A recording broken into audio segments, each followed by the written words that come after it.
Hello and welcome to the very first episode of Ice Talk with Hannah. I am your host, Hannah, and for the very first episode, we are going to be talking about Skate America and some of the skaters that I'm most looking forward to. I'm going to be as quick as possible, so I might skip over some skaters, just a warning to all of y'all, because I want to make this quick and easy. I'm going to talk about my predictions for top threes and what Skate America is going to look like. It's kind of crazy we're already talking about Skate America. I feel like I was watching Worlds like maybe a week ago, and it was like 6 months ago, which is absolutely insane because 6 months from now, I will be in Japan. Ah! But before we get started, since this is my very first episode, a little bit about me. My name is Hannah, obviously, and I was a competitive figure skater for about 15-ish years, give or take. I coached skating for 10 years, but I have been skating for over 20 years. And while I never competed at a high level like Skate America or anything like that, I like to think that I know a few things about skating, considering I've been doing it for a very long time, and I also coached it. I obviously know a few things about skating. And I want to bring a skater's perspective of these competitions. I feel like there's not a ton of options out there, especially on YouTube. I feel like most YouTube videos that I watch are from just fans, which is great. I'm really happy to see that there are still people that are not skaters that just enjoy watching and talking about skating. But let's talk about my predictions for Skate America. I'm going to talk about all four disciplines as much as I can. I will say women's is probably going to be the most complex because that's the one I pay the most attention to. Just in general, it is what I did for the majority of my time on the ice. Men and ice dance, I think, are kind of cut and dried how they're going to end up, at least with the podium. Pairs is a mix, but pairs is often the discipline I have the least amount of interest in. I'm just being real with y'all. Like, you're still gonna just get like a lot of my opinions. I'm not gonna speak with absolute facts the entire time because at the end of the day, I am a skater, but I'm also just a fan of skating and I want to talk about it with the universe. So here we go. I want to talk about our three US women because I'm going to make a very hotly debated I don't know where I was going with that. I'm going to make a possibly controversial statement and say this is probably the most likely time in years where I could see our US women sweep the podium. And I say that as a huge fan of Japanese skaters. I think that they can definitely spoil to be on the podium, but based off of what I've seen so far this season and what has happened over the last few seasons, I think that coming into this, the US women have the most momentum, have the most potential, and as long as they go out and skate two clean programs, I think they could end up being the top three.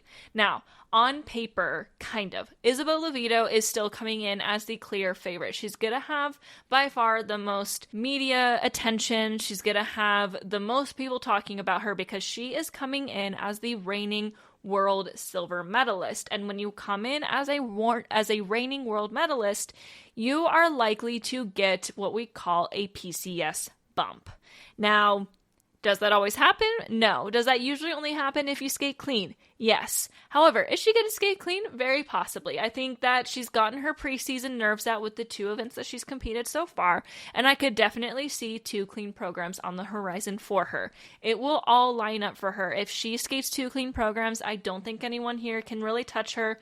Maybe Elise Lynn Gracie, which we'll talk about in a moment, but I think that even though she hasn't had the best senior Bs compared to some of the other skaters here, I think that she still is technically the favorite and the person that I am predicting will still win. Now, the person on her heels is Elise Lynn Gracie. Now, Elise is an interesting subject because she came in 10th at Senior Nationals, and this is her first Senior Grand Prix event. In fact, I think this is her first senior season fully. Yes, this is her first senior season fully. She competed on the Junior Grand Prix circuit last year where she finished 4th in Istanbul and 2nd at the Armenian Cup. So she was putting out some pretty good, pretty solid results on the Junior Grand Prix. She did not qualify for the Junior Grand Prix final, however. And then she finished 10th at Nationals at the senior level and 8th at Four Continents. 10th at Nationals is iffy at best. I think there were like 18 competitors. 8th at Four Continents is not bad. Like, top 10 at your first senior international event is something that a lot of people would be very, very happy with, and I think she pretty much was. This year, however, she seems to have found some kind of groove. She came in second at the Cranberry Cup, and she won the Nebelhorn Trophy with a 213 as her total score, a 71 in the short, a 142 in the free skate. I need y'all to understand, 142 in the free skate is what Ashley Wagner got when she won her world silver medal. Now, Ashley got a 73 in the short, so she was at a 215 total, but 213 at a Senior B event is incredibly good and solid, and it is 15 points higher than what Isabeau got, who won the silver at this event. Granted, this was at the same event, so at least already has a gold over Isabeau's second. I think they both also competed at the Cranberry Cup, where Elise won second and Isabeau won third. Definitely has the potential to be Isabeau here. My biggest question mark with her is I'm just cautiously optimistic about her. She does not have any Senior Grand Prix experience. She has not proven yet that she's actually a consistent skater. She's just had 2 very solid events. Is that going to continue here? I don't know. She is coached by Tammy Gamble, who is well known for having skaters with major under-rotation problems. Although her jump technique seems to be fairly good, I still worry about her getting kind of tense and tight and the under-rotations starting to plague her. I also just worry about the pressure. She's coming in now. She's been given a second Grand Prix assignment since she won this Nebelhorn Trophy. She will be competing at Skate Canada, which is the week after. So she's going to be feeling some pressure. They obviously sent her there because they have hopes that she could qualify for the Grand Prix final, and she absolutely can if she puts out 2 clean programs at both of these events, which would be huge. So I think that she is probably the skater I'm most excited for heading into this. I'm going to solidly put her in second place, though, because I just don't know if she's going to do what she did at Nebelhorn. If she does what she did, she's going to be great. She's going to be on the podium. Absolutely. She could possibly win the entire thing. Is she going to do that? TBD. But I'm going to put her solidly in second because I think that she's young enough. She's 17. So she has a lot of experience to come. And with skating, experience equals higher PCS as well. Although she got really high PCS at Nebelhorn. So I think the judges are already behind her. We will see. I'm cautiously optimistic about her. She could win the whole thing, but I'm going to solidly put her in second because I think I don't see her skating as well here as she did at Nebelhorn because I think the pressure is going to be a lot higher. Now, my prediction for third is between, honestly, 3 to 4 skaters. Number 1 is going to be Wakaba Higuchi from Japan. Now, Wakaba is one of my favorite skaters. I have such a soft spot for her. She's been around for a while. She used to be one of the best skaters in Japan. Wakaba is my pick for third because I think she's gotten through her season of struggles because last year was really tough for her. She missed 2 seasons ago due to injury, and then last season she came in 5th at Grand Prix de France and 9th at NHK Trophy in Osaka, and then came in 12th at Nationals, and that was it. That was it for her. I think that she has gotten through that, and I think this year could definitely be the year that she finds more consistency again. That being said, she did compete at a regionals event where she skated 2 pretty much clean programs. She still looked a little bit tight to me, but I think that was just kind of getting some of the early season jitters out. I think she's probably a little bit more trained and ready to go here. So I'm very, very hopeful. However, is she going to skate 2 clean programs? I just don't know. And if she doesn't, I don't think she'll end up on the podium because I think this event is pretty stacked and we have a lot of skaters who are ready to be on that podium and skate clean. And I think this is a competition of who is going to skate clean. If you don't skate clean, you will find yourself low on the list. If you do skate clean, you might find yourself on the podium. And that's kind of women's skating for you. It's all about who can skate the cleanest. Now, she has not competed this season outside of regionals, and I don't have the scores. I couldn't find them easily, but I'm pretty sure her short program was around 67, 68, and her free skate was mid to high 120s, which is a pretty good start to the season, especially at regionals. But considering what she's capable of, like, her personal best is a 79 in the short program, a 141 in the free skate, which is still lower than what Elise just got, which is kind of crazy, and a 214 total, which she got at the Olympic Games, where she finished in the top 5, higher than all of the U.S. skaters there. So she is absolutely capable of being on that podium. She's been through a lot over the past couple of years, so I'm hopeful to see her start to put the pieces back together. Some other skaters that could definitely end up on the podium is going to be Brady Tennell and Nina Pinzerone. Now, I want to talk about them at the same time because I personally have the same feelings about both of them. They both have experienced success in their careers because of their consistency. Outside of that, they are okay skaters. Their jumps are okay, their skating skills are okay. Nina had an amazing first senior season last year by ending up on the podium at both of her Grand Prix events and qualifying for the Grand Prix final. But then she had a not great Worlds Championships, which was the only event where she actually made mistakes. And she ended up placing in 15th place with those mistakes. Now, I'm fairly certain she was dealing with like some injury or some sickness at Worlds, which caused her to make quite a few mistakes. However, I think that when it comes to their possibilities, Brady and Nina both will only podium if other people make mistakes. If everyone's going out and skating 2 clean programs, which is what we always hope for at these events, I want to see 2 clean programs from as many people as possible. I think they'll kind of just start to fall down the list because these other skaters have a higher ceiling of scoring capabilities because of their reputations or their actual skating skills, which is what it should always be about. But let's be real, it's figure skating. It's very political. So I personally think that Brady and Nina can definitely try to get on that podium, but only if those other 3 that I talked about make mistakes, which can definitely happen. This is women's figure skating, and 2 of those people in the top 3 that I was saying are from the US. Anything can happen. We also have Rinka Watanabe and Yuna Aoki from Japan. I don't know if they have the potential to be on the podium. I think Rinka absolutely does. She has the triple axel. She has landed it in competition, but she's definitely struggled with consistency. The same with Yuna. Both of those skaters struggle with the consistency. They're a little bit newer to the scene, so I don't really see them breaking through to be on the podium unless like all of those skaters make mistakes and it's just like an absolute crap show. And I don't want that. Please skate well. I love competitions where everyone is just skating clean and winning medals because they're doing amazing, and I just love to see that. So I don't think Yuna or Rinka will be on the podium, but I would say like they definitely have the potential to do so if there's mistakes from those top skaters that I've been mentioning. We also have a Korean skater, Minchae Kim. I don't know a whole lot about her, but Korean skaters definitely, in my opinion, show up and show out. Almost all the time. Their technique is always 10 out of 10.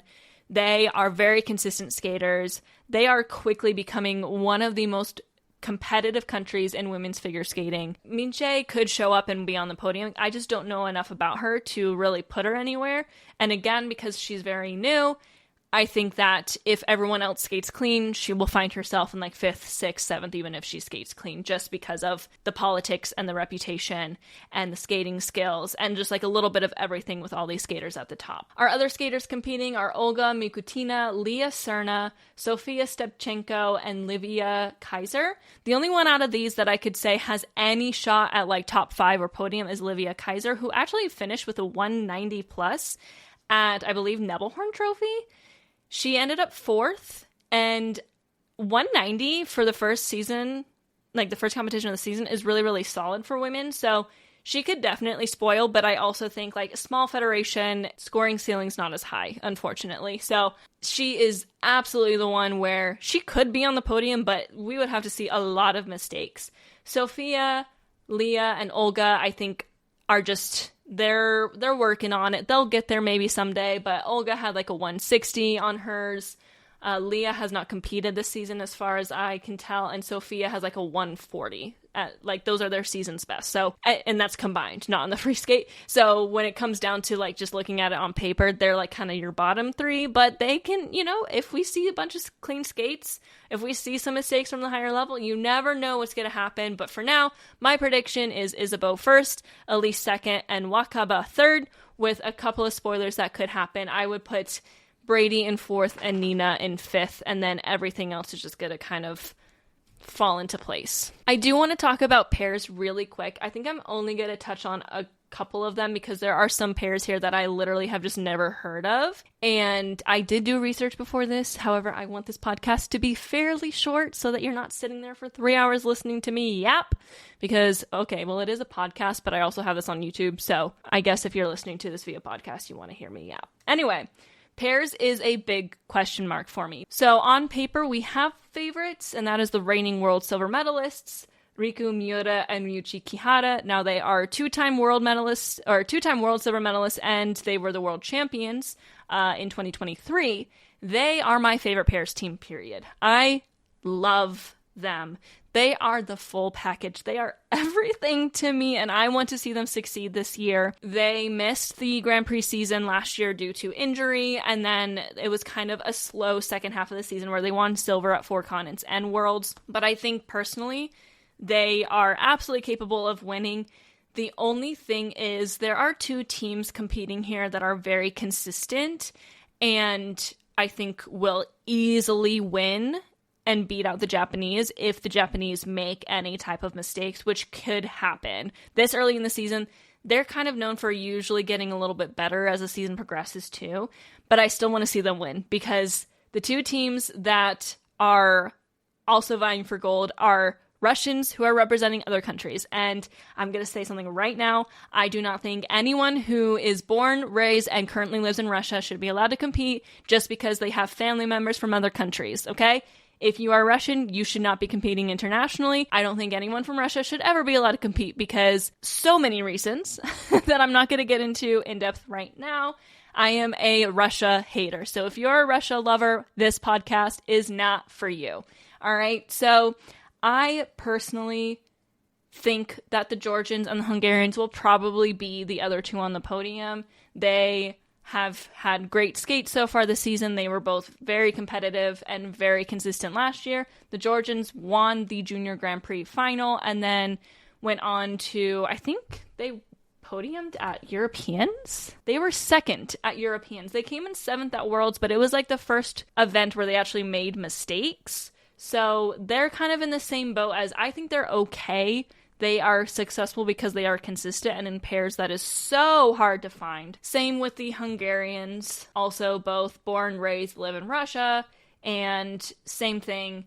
They have a 66, a 129, and a 196 total so far this season, where they came in third at the Lombardia Trophy. I think they're capable of winning as well, but they're kind of the same as the Georgians. I don't find anything particularly special about them. I think their skating skills are fine. I think their elements are fine. There's nothing super special about them, but they are consistent, which gets them good scores. Like, they were fourth at Worlds, they were fourth at Europeans, and then they won Senior Nationals. And they also qualified to the Grand Prix final, the Senior Grand Prix final, where they finished fourth. They came in third at Grand Prix Espoo and second at Skate Canada. So I think the podium's going to be those three in some way. I'm holding out hope that it'll be the Japanese on top. And I'm also holding out hope for Danny and Ellie Cam and Danny O'Shea, our top US team, the reigning national champions. They are a team that I could see being very successful in the future. Every time I watch them, I personally get the feeling that this throw issue that they have where she's falling on every single one,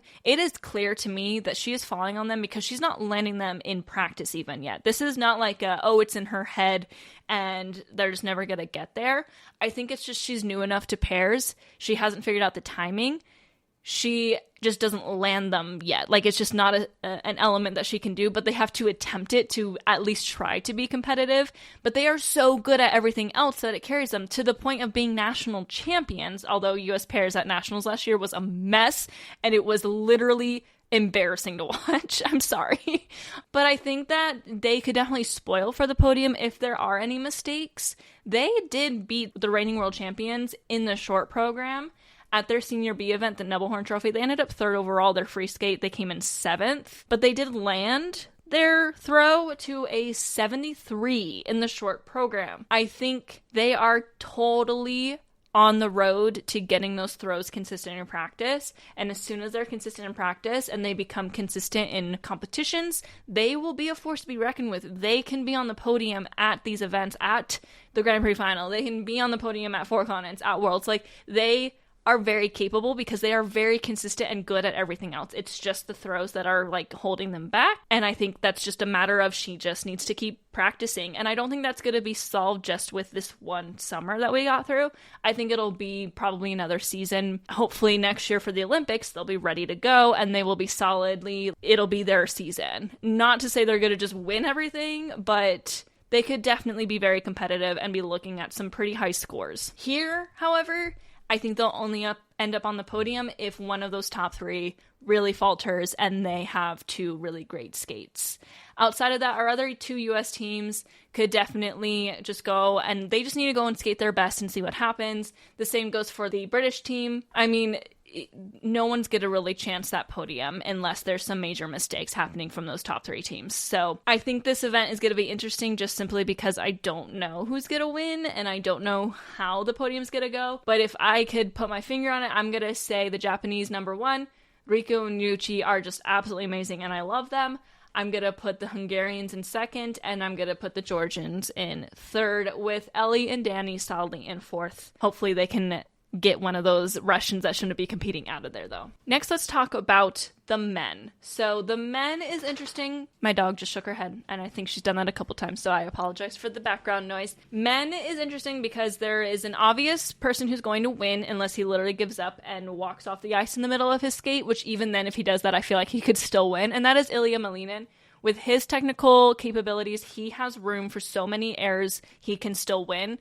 I think where he's at right now, if Nathan Chen showed up, he wouldn't be able to beat him. And that's saying a lot because Nathan could only get beaten by a clean Yuzuru Hanyu, who's like considered to be the GOAT. I don't necessarily agree. I have my issues with his fans that call him the GOAT because I think he's a fantastic skater, but not the greatest of all time. But Ilya is just like a force to be reckoned with. Even if he gets the proper component scores, he will still be winning things. And I think people need to understand that. Yes, is he overscored in PCS? Absolutely. But the PCS to technical ratio is so crazy different. There's no difference. He's going to win no matter what, and he's also going to get high PCS because he's the reigning world champion. There is nothing stopping him.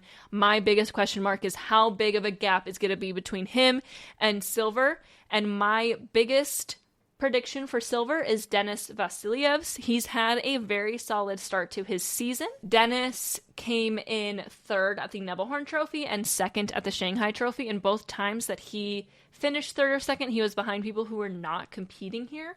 He's got an 83 for his season's best short, a 151 season's best free, and 235 total, all from Nebelhorn. That's definitely enough to end up on the podium here. But just for reference, like I said, I want to know, like, my biggest prediction is what is the gap going to be between Ilya and silver. Ilya's season's best short program is actually his personal best, which is a 107. His free skate season best is 205, and his total season best is 312. That's a 60-point difference, if I'm remembering the score correctly here. Oh, that's like a almost 80-point difference. Okay, so I think Ilya's gonna win this event by like 60 points, at least. He could literally get off the ice halfway through and just say, I'm good, and he would still win.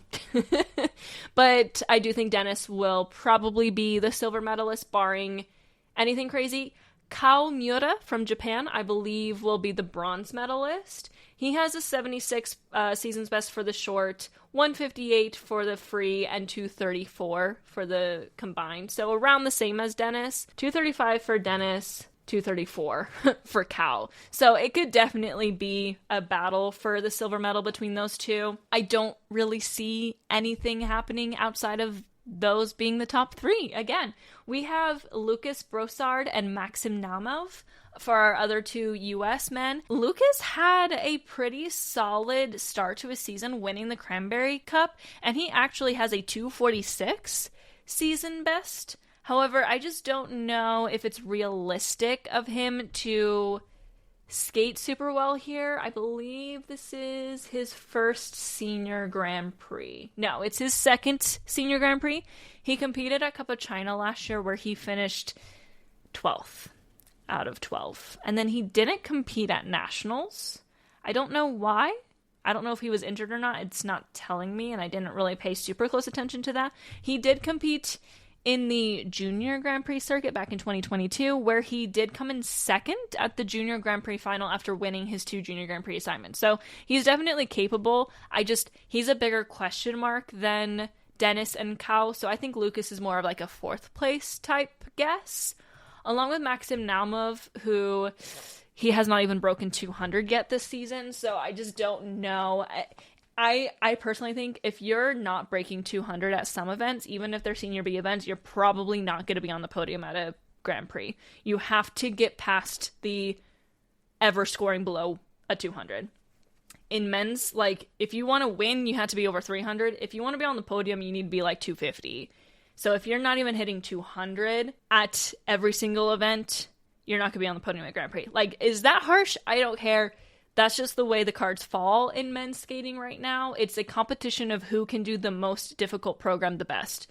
And Ilya is so far and above everyone else right now with his quad axel and his super, super easy quads that look like triples, and sometimes I have to watch it a few times to make sure he actually did 4 rotations, because I swear he did 3, because it looked so triple easy. Outside of that, we have Koshiro Shimada and Nozomu Yoshioka from Japan. I don't know who they are, so they're from Japan, so like they can definitely spoil for the podium if anything crazy happens, but I put them kind of in the top 6. Donovan Carrillo from Mexico is one of my personal favorites. I just love his story and everything that he's been through to get where he's at, although I just don't think he's really capable of being on the podium here. I just want to see him skate 2 clean programs and have a great time. I think this is only his 2nd senior Grand Prix, so I think he's just here to have fun and to enjoy it, and that's what I want to see from him. We have Nika Egadze, who literally trains with my least favorite coach in the entire planet and is also a Russian, marooning as a non-Russian. He should not be here, so I hope he's not on the podium.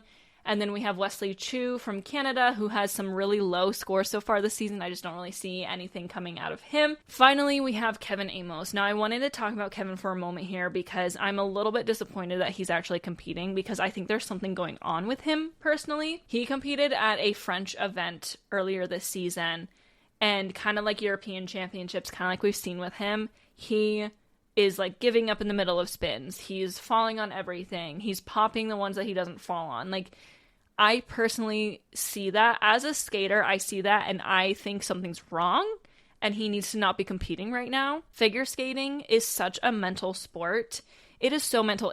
To me, it is over 50% mental. You can have the technique, you can have the ability to land these jumps down, but if you cannot conquer like the mental stress of competing, you will never be competitive. And the thing with Kevin is that when he is on, he is brilliant. He is wonderful. He is such a well-rounded skater. He's got great jumps. He's got wonderful performance value, wonderful skating skills. And when he's on, it's stunning. It is so fun to watch. But what I'm seeing from him is scary. And I'm a little bit worried about him competing based off of what I saw, like the last few competitions he's competed at. He did not compete at Worlds, which is right. He needed to not compete at Worlds. He finished in 31st at Europeans. He did not make it to the free skate. He finished in 7th at French Nationals. Granted, he won 4 national titles in a row. And this event that he just competed in France, I saw on Twitter, I saw what he was doing, and a lot of people brought it up, and I agree. Like, there's something going on. Something needs to change. Something needs to happen. And I'm genuinely, like, worried about him. So I hope whatever is going on with him is nothing too serious, although I feel like it is. I think that, personally, he needs to take some time away from skating. He needs to probably change coaches for a couple of different reasons. Maybe he needs to go back to France, go back home. Like, maybe he's missing home and he's just, like, not in a good mental state because of that. Like, there's something happening. I want to see him not here. Genuinely. I don't think he's ready to be competing here. If he were to skate 2 clean programs, he would be on the podium. 100%. I don't think he's going to, and if he has yet another event where we see him literally giving up on spins, I think he needs to have an intervention, because that is the lowest of low. If you like are giving up on the middle of a spin, that means that there's something wrong. Like, as a skater, when I was at like my lowest of low in running programs, I never did that in competition, first of all. I never gave up on a spin halfway through just because something fell off. If I had a spin be zeroed out, it was because I like fell as on my entry or I didn't hold any of the positions long enough because I didn't count right. I never gave up. If I gave up during practice, it was because I was so utterly pissed I needed to get off the ice. Like, something was going on. So anyway, and granted, like, when you're giving up on spins in a competition and you've literally fallen or popped every single jump that you've done so far, like, yes, you're frustrated, but you don't give up points like that. So I've been talking about this for a minute. Kevin, I hope he's doing okay. I'm very nervous about him competing here, and I really, really hope that he has figured out what's going on and that he shows up and he's much better. He's well rested. He has seen a therapist, and that he's doing better. Like, I can only hope that's what's going on with him. But anyway, with men, that's kind of it. My official prediction is going to be Ilya first, Dennis second, and Kyle Miura third. Finally, let's talk about ice dance. I'm going to be real with y'all. Ice dance pisses me off. Ice dance is so freaking political and so just like skaters that don't deserve high scores are getting high scores. Skaters who do deserve high scores are not getting high scores. It is so political. It is so reputation based that it's absolutely maddening. This one is an obvious top 2 for me. Third is a little bit of a question mark, but number 1 is going to be Madison Chalk and Evan Bates. They are the reigning 2-time world champions. I actually don't mind them as much as a lot of people do. They used to be pretty weak skaters. They've made huge improvements. Their refinement is really, really good. I like their chemistry. It'll be interesting to see their first season as a married couple. I think they will easily win this event. There's not really any chance of an upset here. Lila Fear and Lewis Gibson will unfortunately end up silver. I don't want to sound too mean. They are like my level, and I was not even competitive at novice as a single skater where skating skills are not as important as ice dance. Ice dance is literally all about skating skills. That's how you get your points, and I have a lot of questions. I'm probably going to dedicate an entire episode about the politics within ice dance because it's so freaking frustrating and it needs reform in some way. Do I know what kind of reform that is? No. And that's why I don't want to talk about it too much, because I want to have an answer to what needs to happen with ice dance, but I don't have that right now. But they're going to get the silver medal here. The Canadians, Marie Jade Lariat and Romain Legac. I'm really bad with French names. I will tell you all that right now. They are probably going to win bronze. Their personal best is 74 in the short, 119 in the free, and 190 overall. They came in 7th in the NHK Trophy and 5th at the Grand Prix de France last year. And then they came in 5th at Four Continents, did not compete at Worlds. They came in 2nd at Nationals behind Piper Gills and Paul Poirier. They will be the easily top second best Canadian team this year, considering, thank the Lord, our certain other Canadian team outside of Piper and Paul have been barred from competing. Well, he has, as he should. So I think they definitely have the potential to be third. I think it'll be between those two. Olivia Smart and Tim Deek I really like, but I think they just need more reputation because ice dance is all about politics and reputation. It's not about skating skills whatsoever. So once you have the reputation and once the judges decide to like you, you will start getting higher scores. They are not quite there yet. Everyone else it's a mixed bag for me. I do like Leah Nessa and Artem Markelov. I think they could definitely potentially be a really, really top tier team. I would like to see them also. We're going to find out, but I would say Chalk and Bates first, Fear and Gibson second, and L'Oreal and Legac third. That's my final prediction. But that is my predictions and a lot of my own personal opinions. I am going to recap Skate America after it is done. I'll probably do a Skate America recap and a Skate Canada kind of maybe a preview in the same episode. That'll be a really long episode because I'm sure Skate America is going to come with a lot of drama and a lot of excitement. But that is it for today's episode. If you liked this was my very first episode of Ice Talk with Hannah, so please hit that like button, leave a comment on what your predictions are for Skate America, and also don't forget to subscribe to the channel if you're watching this on YouTube. If you're listening to this on a podcast platform, please make sure to download the episode and leave me a rating, share with your friends. You can also follow me on social media. I am at Looking Nerdy on Instagram and TikTok, which is more anime related. I might make more skating related Instagram and TikTok. We'll see. TikTok's probably getting banned anyway, so it doesn't really matter. And then on X, I'm Hannah Skates 96. All right, but thank you so much for watching, and I will see you all next week post Skate America. And with that, bye.